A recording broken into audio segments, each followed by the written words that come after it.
Hello, dear Glorians of Standard 7. We are going to continue with the same chapter, that is the muscular system and digestive system in human beings. I hope you remember last time we learned about the introduction of the muscular system. We learned about how muscles work. There is contraction and relaxation that happens, and because of this our muscles work. The way we walk, talk, move our hands, our legs, all of these happen because of the muscles. Then we learnt about there are two types of muscles, voluntary muscles and involuntary muscles. I hope you remember that. Voluntary muscles are those muscles which function when you want it to work, like it depends on your will. And involuntary muscles are those muscles which work at, without your will. That means your will is not actually present when that muscles work. Now moving ahead, today we will learn about the different types of muscles. We last time we learned about the two major types of muscles, that were voluntary muscles and involuntary muscles. Now into that as well there are different types of muscles. So the first muscle that we are going to study is the skeletal muscle. Okay, now skeletal muscles are those muscles which are attached to two different bones. Okay, so as you can see, 1 minute, as you can see in this picture over here, this is a skeletal muscle. Okay, now the ends of the skeletal muscle, can you see this end? This end is attached to the collarbone, am I right? And the other end is attached to the bone of the arm. Okay, so these muscles are attached to two different bones, and such examples of these muscles are the muscles which are present in the arm and which are present in the legs. Okay, now the function of these muscles, as I explained you about voluntary muscles, that time I told you that the function of your arms or legs depends upon your own will. So this muscle, the skeletal muscle, is a type of voluntary muscle. Okay, now their movements, that means their movements are voluntary. Their movements depend upon our own will. Okay, now the another function of this type of bone is, or sorry, this type of muscle is that they are responsible for holding the bones of the skeleton together. Okay, so that means whatever the structure of the skeleton, whatever kind it is you have, or let's take for example not just human body, let's take another, any other animal's example, whatever bones an organism has, the bones are holded together with the help of muscles. So those muscles are what kinds of muscles? Those muscles are skeletal muscles. Okay, now these skeletal muscles also give a shape to our body. So as you can see, this is here the shape of the shoulder, then you have the shape of the arms. So basically the skeletal muscles have two main functions, that is they help to hold the bones of the skeleton together and they give shape to the body. Okay, now coming to the second type of muscles, that is the heart or cardiac muscles.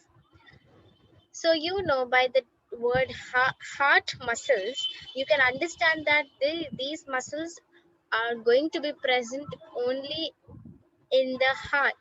That is, these are the muscles of the heart.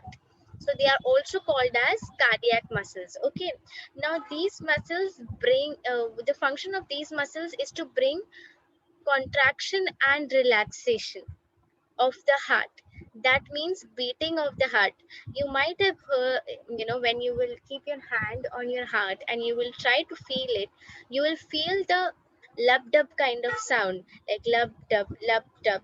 This kind of sound is the beating of the heart, and this is happening because of continuous contraction and relaxation of the heart.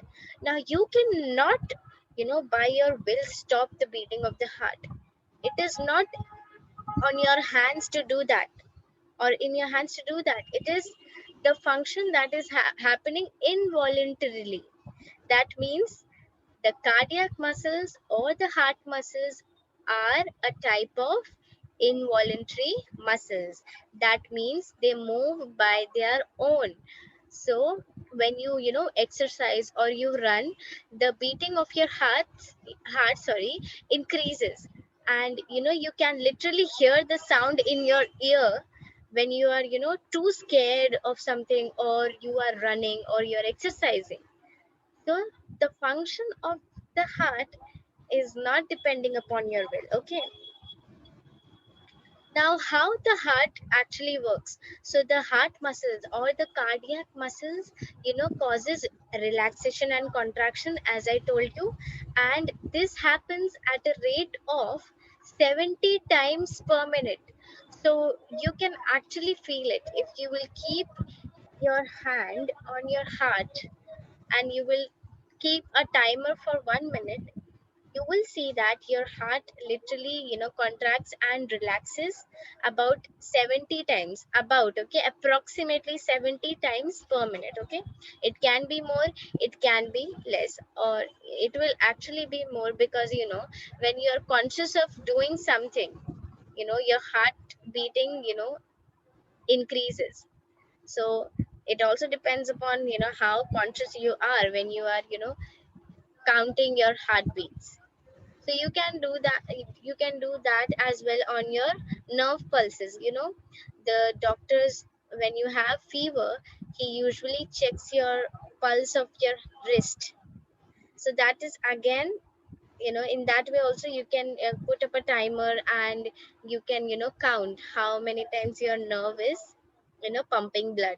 So you can literally feel on your wrists the nerve which is pumping blood.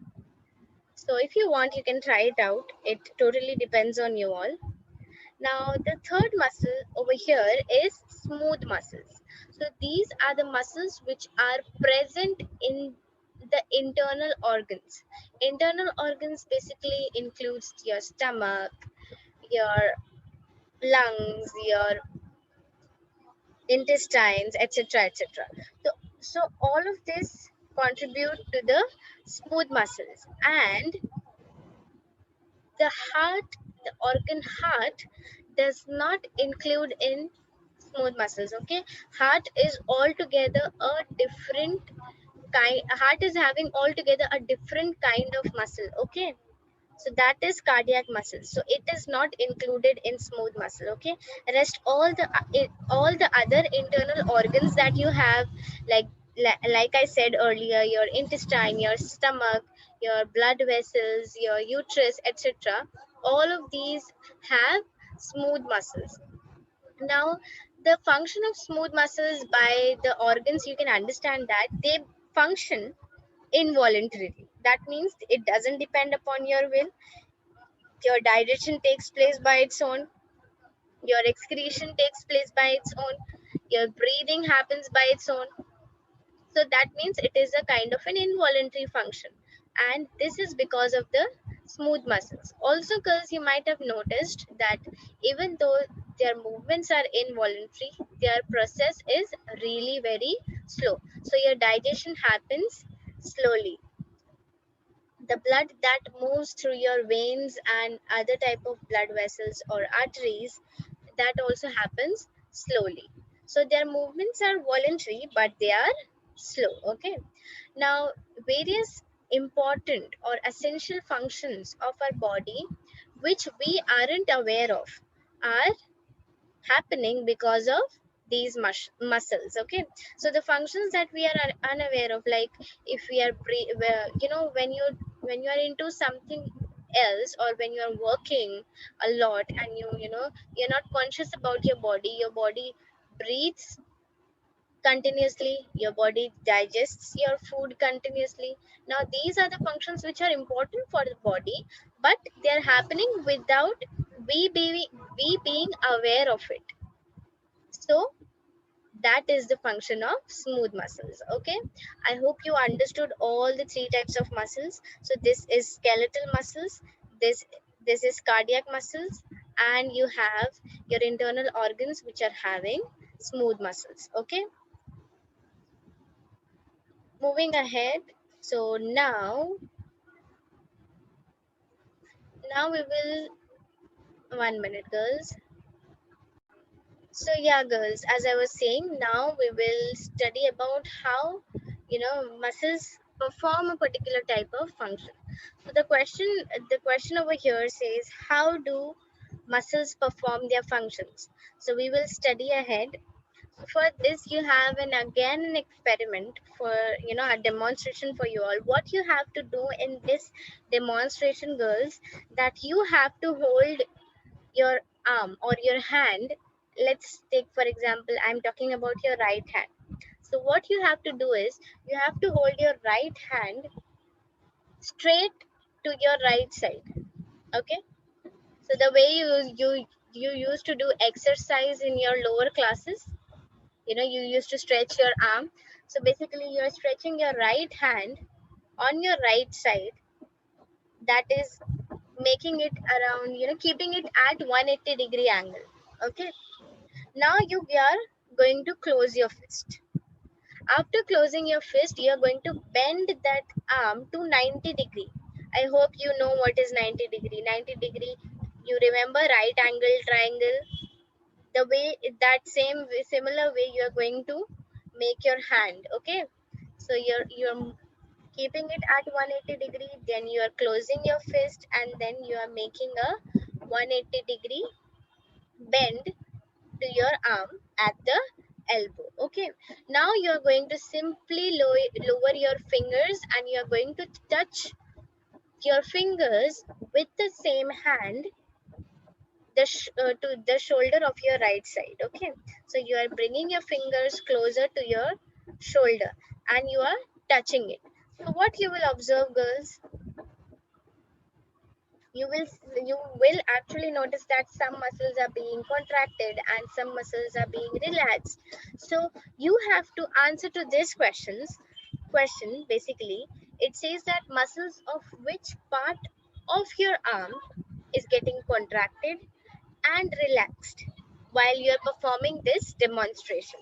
So you have to find out, when you are performing this demo, which muscle of your arm is getting contracted and which is the muscle that is getting relaxed. Okay, now you might have noticed, girls, that when you're moving your hand, there are many muscles, as you have seen in the picture that I have shown you earlier, or else we will see ahead also. So you might have noticed that, muscles always work in groups. That means a single muscle is not going to move your hand. There are many muscles that are working together to move your hand, right? So basically they're working in groups. Now what happens when your muscles contract? When some of the muscles contract, the other muscles which are there relaxes.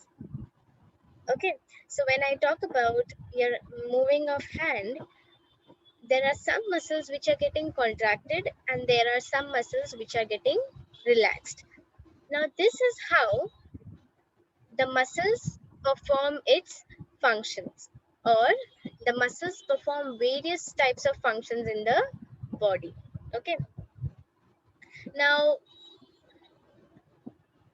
the muscles, you might have seen, as I have given you this example earlier, your brothers or your dads, they, when they go to gym and they come home and they try to show their, muscles to you all, you might have noticed that, the bulgy part of their muscles in the arm, which shows up when they, try to move their hand, and when they close their fist, and they try to bend their near the elbow.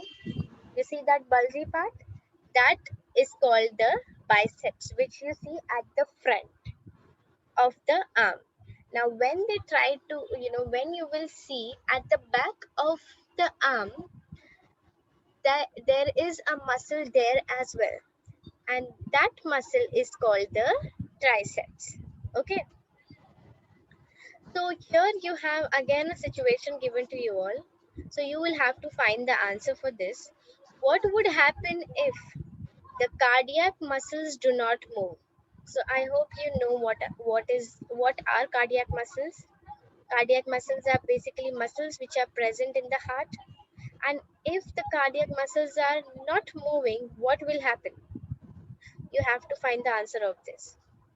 Second question is, food enters the stomach and the stomach muscles do not move. So what will happen if the food is going from your mouth and entering your stomach, but the stomach is the muscles which are there in the stomach? I hope you remember which are those muscles. Those muscles were smooth muscles.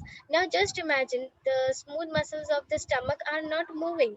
What will happen in that case?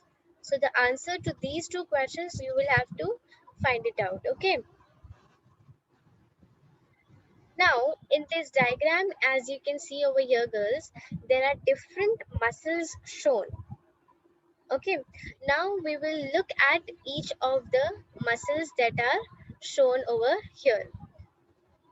So firstly, you have the chest muscles, okay, which is there on your, where your lungs are present. Now this is also a muscle which is called as the deltoid muscle. Now on both the shoulders, these muscles are found, okay. These muscles are called deltoid muscles, okay. Coming to your biceps, as I was telling you all, when your fathers or brothers show their, when they come from gym, they try to show their arms, and they're stretching in their arms and trying to show you that bulgy part. They're bending their arms. That time the bulgy part that you see is the biceps, okay. So this is the biceps. Now you have the flexors which are present below, at the bottom part of the arm, okay. These are the flexors. Then you have the abdominal muscles. So this, I guess you all know what are these. You know, the famous word, six packs abs, eight packs abs. So that are basically abdominal muscles which you see in, in those people or those actors which are, physically very, very fit, and they want their muscles to be seen precisely on their body. So these are the abdominal muscles, okay. Then you have the quadriceps which are present in your thighs, okay. Then lastly you have flexors in the legs as well, okay. So these were the flexors of the hand, and you have flexors in the legs as well. So these are the different types of muscles which are present in the human body.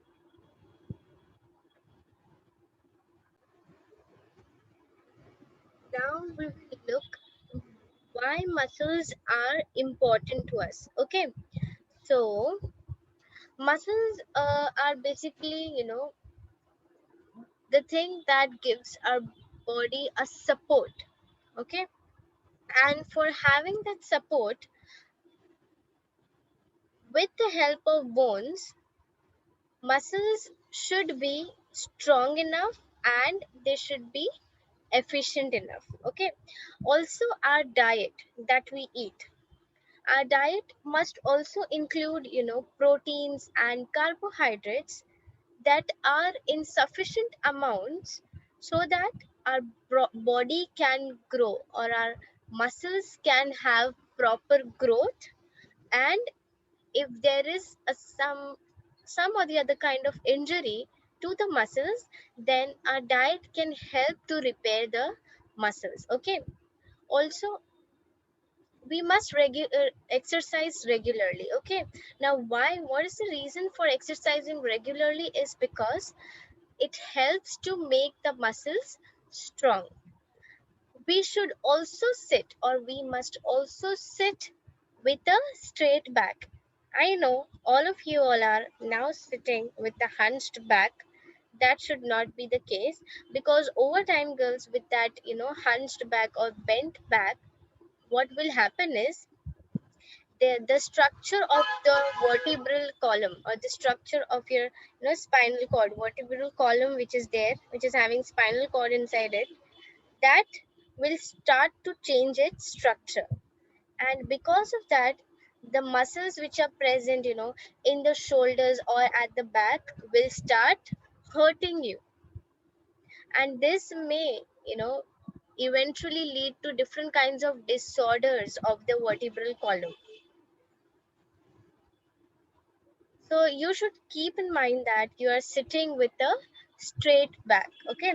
Now one should exercise regularly, as I said you earlier, because it helps to make the muscles strong. Now, apart from making the muscles strong, exercising also helps to, move. It helps to increase the movements of the cardiac muscles or the heart muscles. And you know that when you exercise, your beating of the heart increases. That means the movement of your heart muscles increase, and that beating or movement of the muscles becomes more rapid. And during muscles, your breathing also becomes faster, which ensures that your body is getting enough oxygen and nutrients supply. Okay, so it is important, girls, to exercise, to sit with a straight back, to eat a diet that has a lot of proteins and carbohydrates in it. Okay, now we will look, we will look about what is the study of muscles called. So we have earlier also studied in previous chapters different types of study, where we have seen the study of cells, which was called as cytology, right? Now here the study of muscles is called as myology. Okay, now the basic property of muscle is contraction. You should remember this, girls. The study of muscles is called myology, and its basic property is contraction. The largest muscle of the body is present in the thigh. Okay, as I have shown you a picture earlier, where I told you about the quadriceps. That is the largest muscle of the thigh, okay, which is present in our body.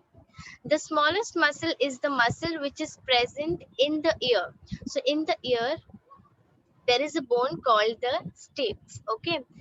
So the smallest muscle which is there in our body is attached to that bone, which is called as stapes. Okay. Stapes is the bone. Okay. Stapes is not the muscle.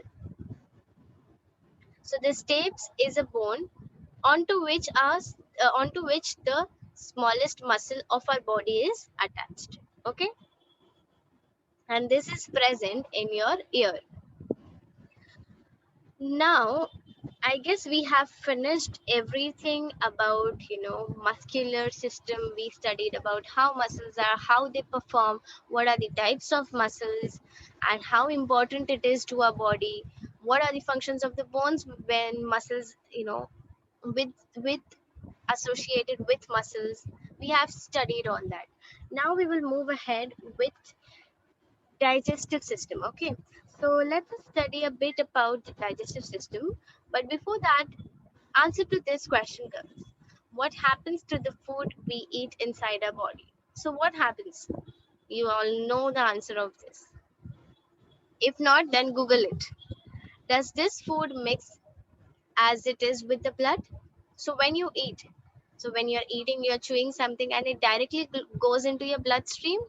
No, right? What happens? It gets digested. The answer to this question I myself gave you.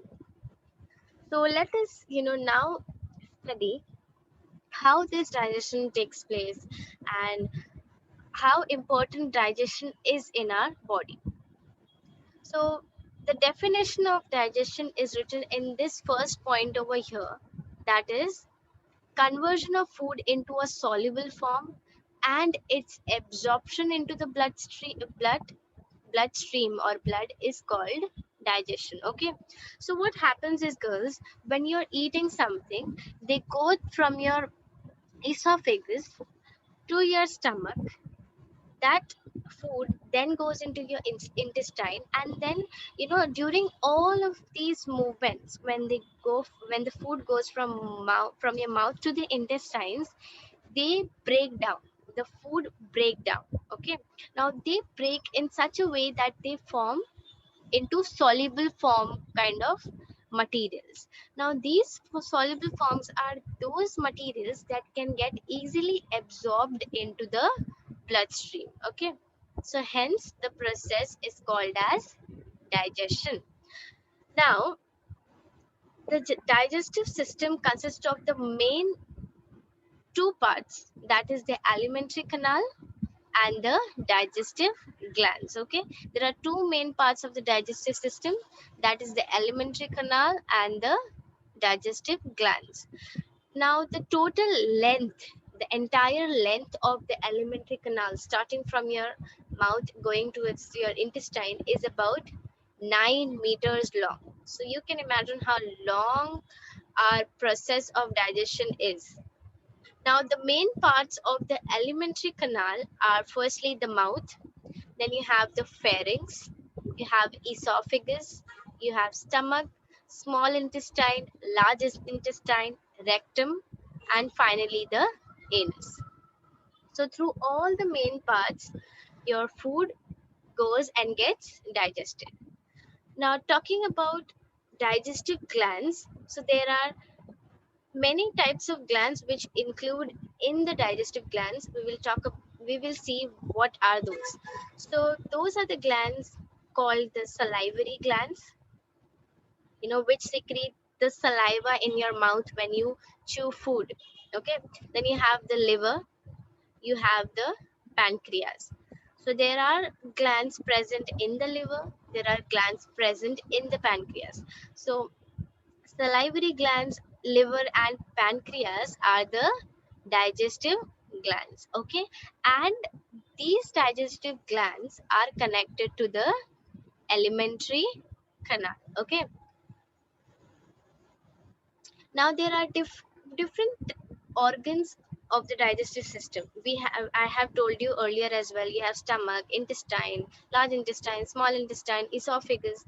Now whatever kind of organs which are there in the digestive system, they perform very systematically, and because of this systematic performance of the digestive system, the function of digestion takes place. Now there are different stages, because due to which there is a systematic performance of the process of digestion. So we will study about each of the step, each of the stage in later on in this chapter. But here you have to understand, girls, that at each stage, whatever stage we will talk about, ahead, at each stage there is a different type of organ which is situated in the digestive system, and that organ will perform a specific function. Okay, that organ cannot perform any other function except that function itself. So when I talk about esophagus, so the work of esophagus is to push the to push the food, whatever you have eaten, into the stomach. Your esophagus will perform only that specific role. It will perform that specific function. It will not perform the function of the stomach. It cannot, start breaking down the food materials that you have eaten. No, it will only work as a passage to move the food, whatever you have eaten, into your stomach. Okay, we will study ahead about each of the organ, how the organ is, what is the structure of it, and how each organ functions. We will study ahead about this. Okay, so by this, girls, we come to the end of today's lesson. We will meet in our next class. Until then, take care and be safe. Thank you.